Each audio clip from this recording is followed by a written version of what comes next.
네, 반갑습니다. 3월 19일 수요일 아침 시험입니다. 뉴욕 증시가 다시 하락세로 전환이 됐습니다. 다우지수는 마이너스 0.6%, 나스닥은 마이너스 1.7%, 그리고 S&P 500은 마이너스 1% 정도 하락을 했습니다. 계속 상승하기는 뭐 부담이 됐겠죠. 어느 정도 조정은 좀 나올 수 있을 것이다 생각됐는데, 기술주 쪽으로 매도가 더 집중되는 모습인 것 같습니다. 뭐 밤사이에 여러가지 이슈들이 많이 나오긴 했습니다만 가장 주목해 볼 만한 부분은 러시아 쪽에서 우크라이나와의 어떤 전쟁 구간들을 이제 완벽하게 찬성하는 것보다는 인프라 쪽만 빼고 이제 그쪽을 휴전하자 뭐 이런 얘기가 나온 거죠. 인프라 쪽을 공격하지 말자. 자, 그러면 에너지라든지 이런 쪽 제외하고는 전면전 개시하겠다 뭐 그런 얘기인가요? 네, 그런 대신에 이제 우크라이나한테 지원하지 말라 뭐 그런 얘기도 좀 있었고요. 그 다음에 젠슨왕의 GTC 연설, 이 부분에서는 삼성 이야기가 따로 없었던 것 같아요. 특별하지 않습니다. 그래서 외국인들이 그동안 매수를 계속 해오면서 삼성에 기대감을 좀 걸었었는데 오히려 하이닉스를 돋보이게 하는 그런 GTC가 되지 않았나 생각해 봅니다. 그래서 이런 식으로 나오게 된다면 삼성의 어떤 차익 매도나 이런 부분들이 좀 거세질 수도 있겠죠. 자, 여기다가 테슬라가 또 폭락세를 보이죠. 그러니까 이런 형태들 약간의 혼조 양상 계속 보이는 것 같은 느낌이긴 합니다. 그리고 일단은 기술주들의 어떤 매도 양상이 또다시 이어지게 되면서 FOMC에 대한 그런 결과치도 이제 주목을 좀 받게 되긴 했는데, 이번 FOMC에서는 일단은 금리 동결이다 뭐 이런 얘기 나오고 있죠. 그러니까 전반적인 상황들이 주가를 약간 단기적 조정으로 이끄는 그런 형태의 느낌이다라고 볼 수 있을 것 같아 보입니다. 유럽 쪽은 전체적으로 다 올랐어요. 다 올라서 뭐 기대감도 좀 있었습니다만 아시아도 어제 계속 올랐죠. 네, 근데 미국 증시만 오늘 하락세로 전환이 됐기 때문에 이 영향을 우리나라가 어떻게 흡수할 것인지 봐야 될 것 같습니다.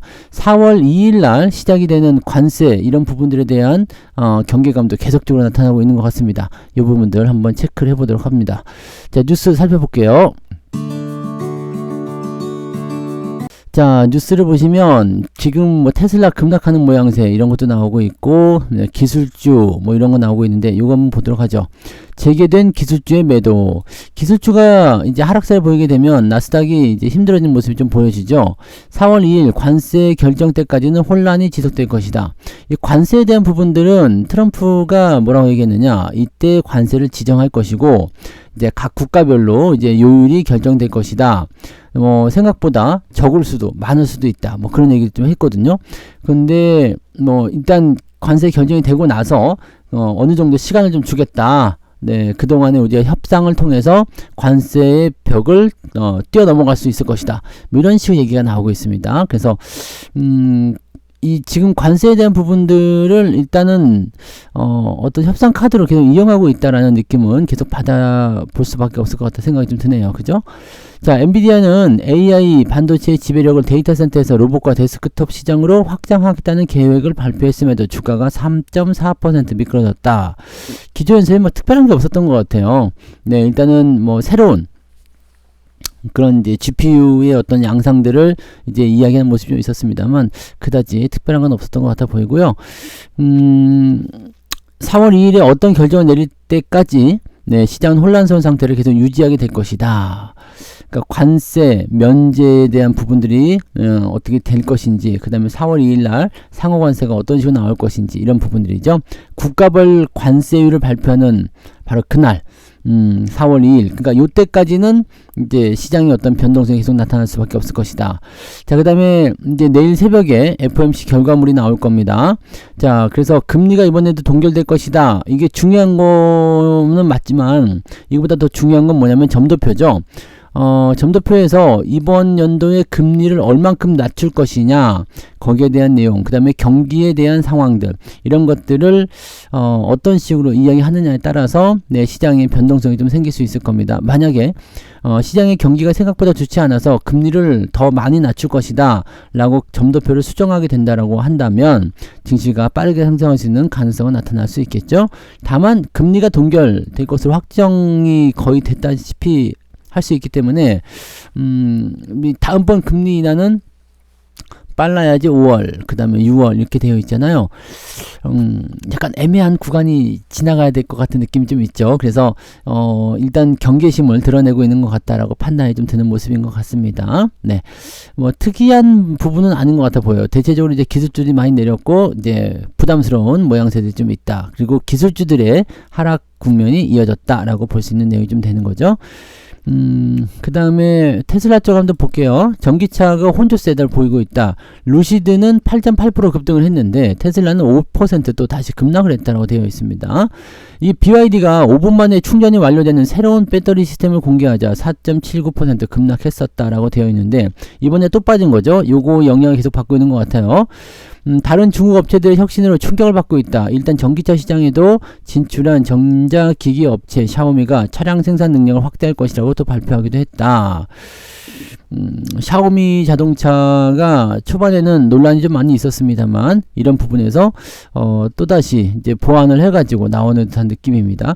전기차 같은 경우는 삼성이 만들어도 돼요. LG가 만들어도 되고요. 왜냐면은 이제 배터리 기술이 있죠. 그 다음에 차체에 대한 부분들은 설계만 잘하면 되죠. 타이어 갖다 끼우고 모터 끼우는 거기 때문에 이제 전기차 같은 경우는 이제 자동차라기보다도 전자제품 이렇게 얘기가 되기도 하거든요. 그래서 이제 전기차의 핵심은 이제 이런 거 아니겠습니까? 전장 부품이라든지 자율주행 얼마나 최첨단화되어 있느냐, 그다음에 배터리의 성능 이런 쪽으로 좌우가 되기 때문에 중국 쪽이 이렇게 자국 내의 어떤 배터리 기술을 이용해 가지고 이렇게 치고 넘어 들어가게 된다면 사실 디자인 면이라든지 또 가격적인 측면 이런 쪽에서 중국이 굉장히 앞서갈 수밖에 없는 상태 될 수밖에 없겠죠. 이 전기차 시장에서는 테슬라가 자꾸 밀려날 수밖에 없는 그런 구도가 좀 되어 있습니다. 근데 중국 쪽의 이런 움직임들은 비단 전기차뿐만이 아니죠. 요즘에 반도체 같은 경우도 요즘 보시면은 삼성전자 기술 다 빼갔다 이런 얘기 나오잖아요. 그런 부분들 보면은 약간 애들이 뻔뻔한 것 같으면서도 이런 부분들을 어떻게 효과적으로 막을 것인지 여기에 대한 대응책 굉장히 필요할 것 같은 생각이 좀 듭니다. 네. 자, 어쨌든 그런 상황이라서 지금 테슬라의 목표 주가가 계속적으로 하향 조정이 되고 있는 모습이기도 하고요. 네. 애매한 부분도 있네요. 그죠? 네. 모건 스탠리가 루시드의 투자 증급은 매도에서 보유로 상향 조정을 했는데 그것 때문에 주가가 좀 급등했다라고 되어 있는 부분입니다. 루시드가 인공지능 즉 AI 부문에서 강점을 가지고 있고 리더십 개편으로 상승 여력이 있다. 이런 식으로 얘기를 했습니다. 자, 그래서 올라가긴 했는데 이 2차전지 뿐만 아니라 지금은 이제 그 전기차 관련한 전체적인 부분에서 뭔가 조금 부담스러운 내용이 좀 있다라는 것을 좀 보셔야 될 것 같아 보입니다. 네, 그런 정도. 그리고 이 동양철강 관련해서 이제 거래 정지됐었던 그 내용도 있잖아요. 요거 가지고 이제 말들 많습니다. 네, 말들 많은데 이 동양철관 요거 하나 때문에 지금 전 종목이 7분간 거래 정지됐고 동양철관 같은 경우는 어제 마감 시간에 잠깐 말씀했지만 12시 한 50분경부터 네, 3시까지 거래가 정지가 됐었죠. 그러다 보니까 이게 뭐 문제 있는 거 아니냐라는 식으로 얘기가 나옵니다. 네. 뭐 계속 시스템적으로 뭔가를 하고 있다라고는 되어 있습니다만 실질적으로 애매한 부분이 좀 있었죠. 그리고 동양철관 종목에 대한 자전 거래 방지 조건 S&P 호가의 매매 체결 수량 계산 시 중간 호가죠. 네, 중간 호가가 수량 누락으로 인해서 매매 체결 지연이 발생했다. 약간 저거 아니냐. 네, 뭐, 작전하다가 걸린 거 아니냐. 이런 식의 얘기도 나오고 있고. 그래서 이게, 자, 이 시스템에 대한 이런 전산 시스템 오류로 인해서 이렇게 나오게 되면 상당히 이제 신뢰도가 또 떨어지게 되죠. 네. 이런 식으로 되는 부분들이고, 분위기가 완전히 안 좋은 상황이 좀 됩니다. 근데 마지막에 이제, 상한가 들어갔잖아요. 그러니까 실질적으로는 뭐 환불 받을 수 있나요? 이런 것들은 뭐 크게 중요하지 않은 것 같아 보입니다. 네. 더 올랐는데 뭐 환불을 해줄 필요는 없겠죠. 그래서 물론 이제 이 짧은 시간 동안에 뭔가 변동이 급격하게 일어나거나 그런 모습은 아니겠지만 실질적으로 이런 시스템의 어떤 불안정 이런 요소들은 신뢰도를 하락시키는 요소가 좀 될 수가 있겠죠. 그래서 부담감이 좀 있을 수 있는 내용이 좀 있다. 이 정도 보시면 될 것 같아요. 네. 방산업계 쪽에 대한 어제 차익 매도가 좀 나왔었던 것이 이런 모양이 아닌가 생각됩니다. 한미 동맹이 어긋날지도 모르겠다. 자, 그래서 민간 국가 지정에 방산업계가 화들짝 놀랬다라는 얘기죠. 그러니까 어제도 잠깐 말씀 좀 해드렸지만 방산 쪽에서 이제 주가 상승이 계속 이어지고는 있습니다만은 차익 매도가 계속 나오는 모습들이 좀 부담되는 거 아니냐라는 식으로 얘기가 좀 있었죠. 그러다 보니까 아무래도 부담감 요소가 좀 나타날 수 있는 내용이 좀 됩니다. 민간 국가에 지금 보시면 뭐 대만이나 이런 데도 포함되어 있네요. 그죠?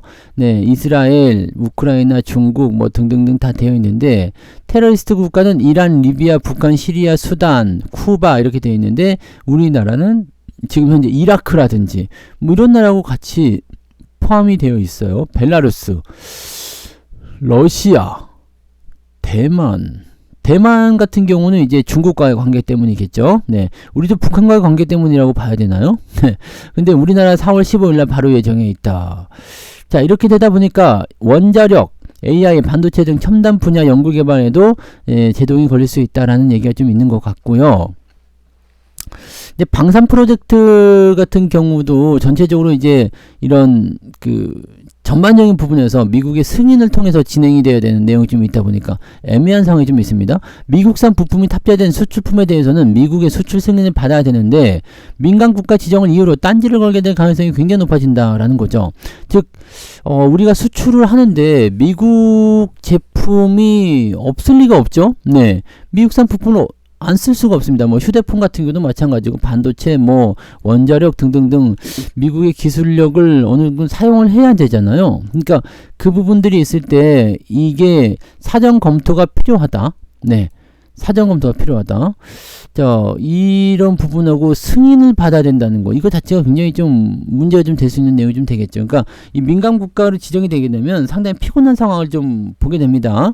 자, 물론 이제 이런 것들에 대해서도 제한적인 어떤 영향력을 행사할 수밖에 없겠습니다만은, 야, 요거는 좀 애매할 수 있을 것 같아 보입니다. 네. 지금 이 민간국가 지정은 정부 시스템이 제대로 작동하지 않았다는 것으로 볼 수밖에 없다. 관세 문제가 불거졌을 때도 산업통상자원부 장관이 미국에 한번 다녀왔을 뿐 협상 결과가 없었다라는 거. 그러니까 우리는 그냥 흘러가는 대로 그냥 놔두고 있는 상황이라는 얘기죠. 네, 그런 부분들이고, 여기서 뭐 특별하게 관세에 대해서 성과를 만들어냈다거나 그런 것도 없었죠. 그냥 옛날에 그랬으니까 이럴 것이다, 이런 정도 얘기만 나오고 있는 부분들이죠. 자, 전부 다 기업에게 지금 맡겨놓고 있는 거예요. 그죠? 관세 피하려면 그냥 갔다가 네, 미국에다 공장 지어라, 이런 식으로 얘기가 나올 수밖에 없는 거잖아요. 그냥 그런 부분들. 이렇게 되면은 방산업체들 같은 경우도 마찬가지가 되겠죠. 무기를 할 때 요즘엔 무기가 그냥 뭐 탄약 이런 거 뭐 그런 거 하면 괜찮죠. 근데 이렇게 사격 통제라고 하죠. 사통 레이더. 이 레이더라든지 이런 것도 전부 다 미국산 부품도 갖다 써야 된단 말이에요. 그러니까 이런 것들이 당연히 문제가 될 수밖에 없겠죠. 요거 미국산 부품이 탑재된 수출품에 대해서 미국의 수출 승인을 받아야 된다. 이게 살짝 애매한 부분이 좀 있습니다. 우리 방산의 수출 주력 제품 대부분은 미국산 부품을 쓰고 있는데, 자, 제가 방송에서 계속 말씀드렸던 내용이 있잖아요. 미국이 유럽을 지금 고깝게 생각하고 있는데 한국 거를 선택해서 한국 제품을 사야 되겠다. 자, 그러면 민간국가 지정해 놓고는 우리가 수출 승인을 안 해주면 어떡할 건데? 라는 부분 나올 수 있겠죠. 네, 미국이 야, 우리 부품 쓰고 있어? 야, 수출 승인 안 해줄게. 우리 부품 빼고 니네가 만들어서 갖다 쓰든가 갖다가 팔든가 이렇게 하면 사실 이게 또 안 된단 말이에요. 그러니까 방산 제품에 대한 부분들이 이 민간국가 지정에 대한 부분들을 통해서 뭔가 부담 요인이 나올 수 있다라는 거. 그래서 이렇게 되면은 수출에 지연이 생긴다든지 그러면 유럽이 다른 쪽을 생각할 수도 있게 되잖아요. 네. 이런 상황들 속에서 매도가 나오기 시작했다라면은 뭔가 이유가 한 번씩 생길 수 있는 내용이 좀 되는 거죠. 그러니까 변동성이 좀 커지는 방산주들 한 번씩 체크를 해볼 필요는 있을 것 같아 보입니다. 자, 그렇게 되어 있고요. 네, 관세 철퇴에 중국산 후판 수입이 43% 급감했다. 이거는 덤핑 관련한 그 관세를 매겼기 때문에 일단은 탈중국 속도가 빨라지고 있는 것 같다라는 생각이 좀 들고 있는 모습이죠. 철강주들이 알래스카 관련한 부분에서도 기대감이 좀 있었지만 이 부분도 기대감이 좀 생기는 것 같아요. 중국산 후판이 후판이라니까 이게 뒤쪽이 아니고 이게 두꺼울 후예요. 네, 두꺼운 그 강판을 얘기합니다. 그래서 이 중국산에 이제 중국에서 들어오는 이제 두꺼운 철강 판때기들이 이제 감소를 하게 되기 시작했다라고 되어 있는 부분입니다. 네. 근데 이렇게 되면은 이제 선박 제조 원가의 20%를 차지하는 핵심 원자재이기 때문에 어느 정도 선박 가격의 상승 이런 것들을 예상을 할 수가 있을 것이다 라고 보여지는 부분이겠죠. 네, 원자재 가격의 상승은 마진 증가로 이어질 수 있겠지만 제품 출고 가격이 올라가게 된다면 이것도 어느 정도 네, 해결이 될 수는 있습니다. 그래서 조금 더 살펴볼 수는 있을 것 같아 보이고요. 한국 조선사 중에서도 그때 한번 얘기해 드렸을 거예요. 그죠? 중국산 후판을 사용하고 있는 이 한국 조선사 같은 경우는 중소형 기업들이 많습니다. 네, 그래서 초대형 네, 이런 조선사들은 큰 문제는 없는데 중형급의 조선사들, 소형 조선사들은 약간 피해를 좀 볼 수가 있습니다. 그래서 이 부분들은 네, 약간의 부담감이 좀 생길 수도 있을 것 같아요. 그래서 이 철강에 대한 어떤 그 철강 업종에 대한 경쟁력을 가져가는 건 나쁘지 않습니다만 요 내용들 네, 좀 살펴봐야 되겠죠. 그래서 어떤 정도의 그 결과치를 끄집어내야 될 것인지 한번 살펴볼 필요 있겠습니다. 뭐 좋은 방법은 있겠죠. 네. 뭐 판매 단가를 올려가지고 더 많이 팔게 되면 마진율이 높아지게 될 텐데 실질적으로 이제 중소기업들 같은 경우는 그런 만한 자금 여력이 좀 부족한 경우가 좀 많이 있죠. 그래서 뭐 어느 한쪽을 보유하기 위해서 어느 한쪽을 죽인다 이것도 조금 애매한 거지만 네, 물론 이제 탈중국은 하기는 해야 돼요. 네, 탈중국을 하기는 해야 되는데 이런 부분들 한번 체크를 해볼 필요는 있을 것 같아 보입니다. 일단 지금 현재로서는 이제 철강주 쪽에는 수혜가 좀 될 수 있는 모양새가 좀 될 수 있고요. 네, 이 조선주 쪽 입장에서는 약간의 부담감 요인이 될 수는 있겠다라고 볼 수도 있겠습니다. 그 정도 체크하시고요. 네, 그 다음에 여기 BYD 사상 최고치 경신, 테슬라는 급락 이런 정도 나오고 있고요. GTC 얘기가 다 빠져버렸나? 네, 특별한 얘기가 없네. 그냥 뭐 별거 없었던 것 같기는 해요. 엔비디아 쪽 이야기가 특별한 건 없었던 내용이라서 지금 따로 다루지 않고 있는 것 같아 보이는데 대한항공 얘기가 오랜만에 나왔네요. 세계 11호 퀀텀 점프 대한항공 글로벌 행보를 본격화한다. 아시아나하고 같이 붙이는 거죠.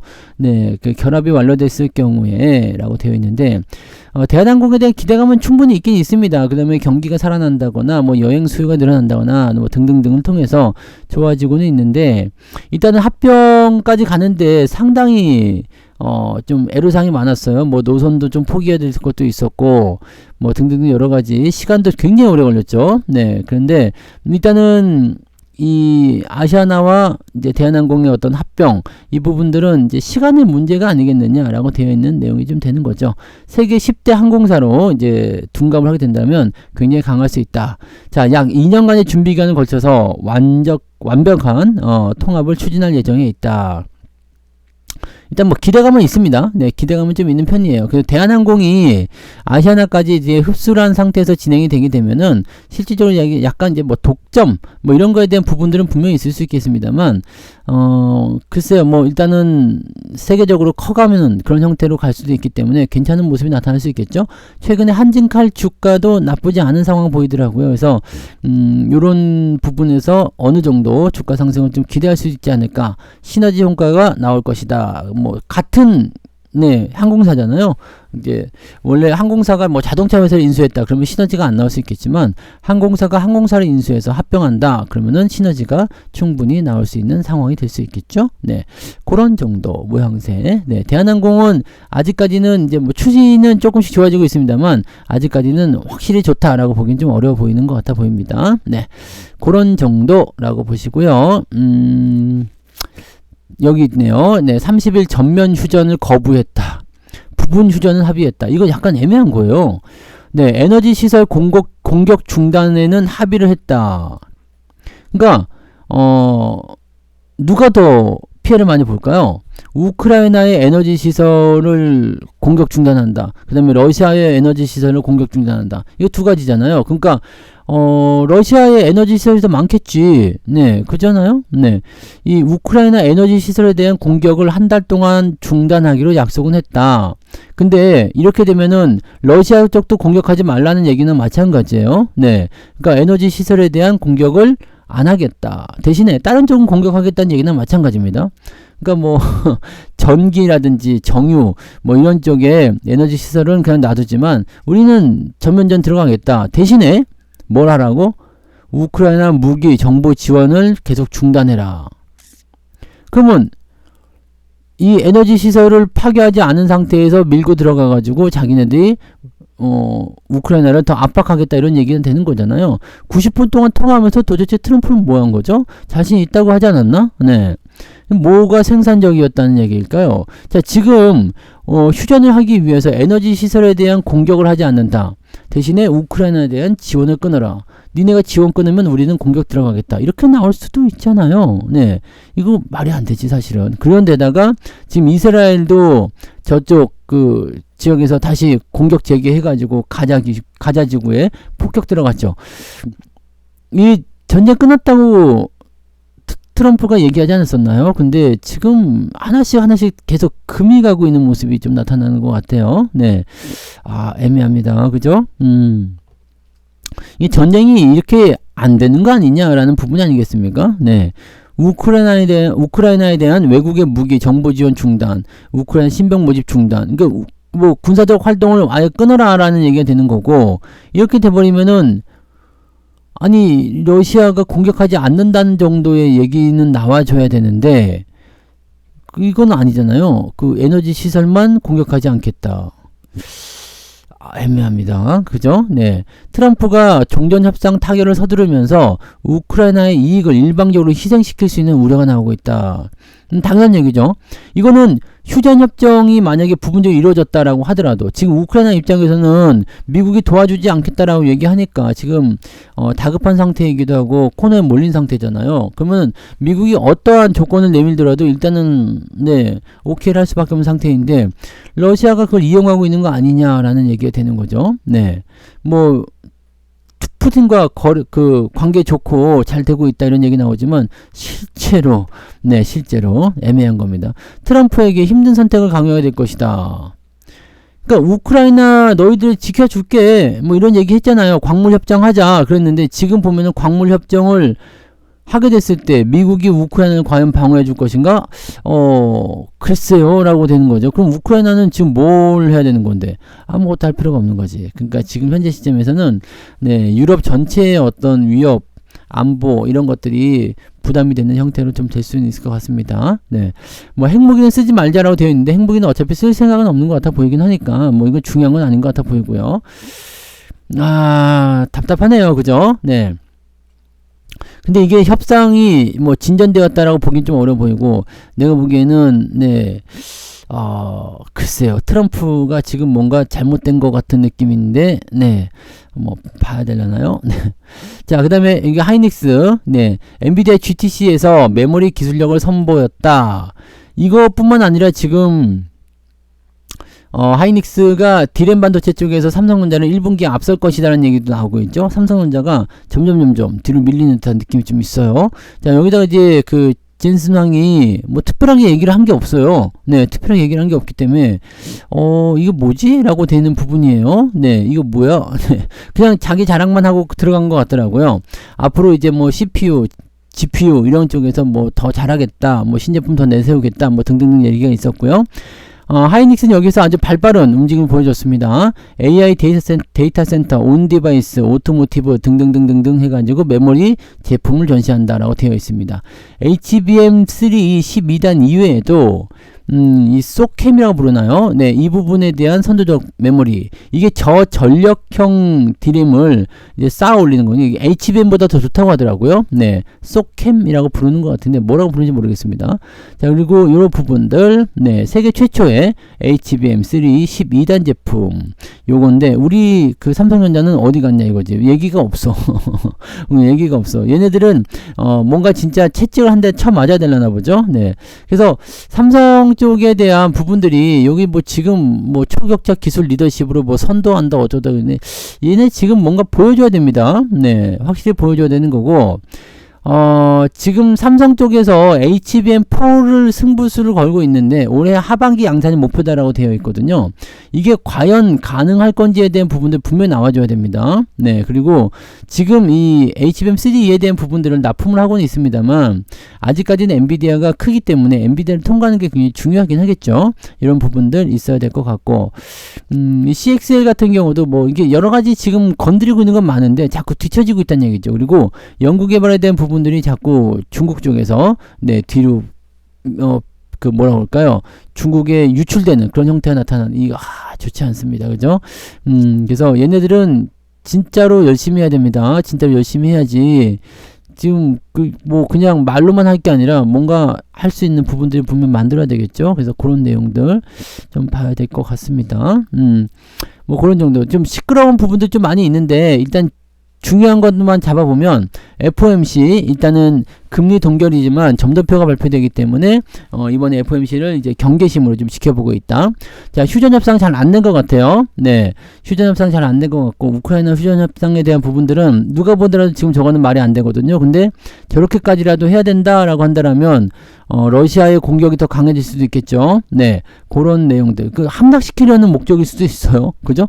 네, 그런 내용도 있고. 자, GTC에서 별거 없었어요. 별게 없었고 삼성전자가 돋보이고보다는 오히려 하이닉스가 좀 돋보이는 그런 형태가 좀 됐습니다. 그래서 삼성전자에 몰렸던 자금들이 또 주춤거릴 수 있지 않겠느냐라는 생각이 좀 나올 수도 있습니다. 그래서 약간의 변화 요소가 생길 수 있겠고요. 테슬라 계속적으로 주가 하락하고 있다는 거, 이런 정도가 오늘 핵심적인 포인트가 좀 될 것 같습니다.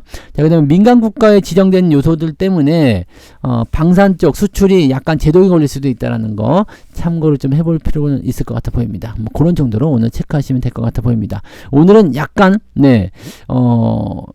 글쎄요, 먼저 선반영이 먼저 된다라면 주가가 또 올라갈 수도 있겠습니다만 약간 경계심으로 출발할 것 같은 느낌이니까 이 부분들 참고해서 대응하시면 좋을 것 같습니다. 자, 오늘 아침 시황 여기까지 하고요. 네, 저는 장중 시황 때 다시 오겠습니다. 고맙습니다. 오늘도 파이팅 하시고요. 좋은 하루 보내시기 바랍니다.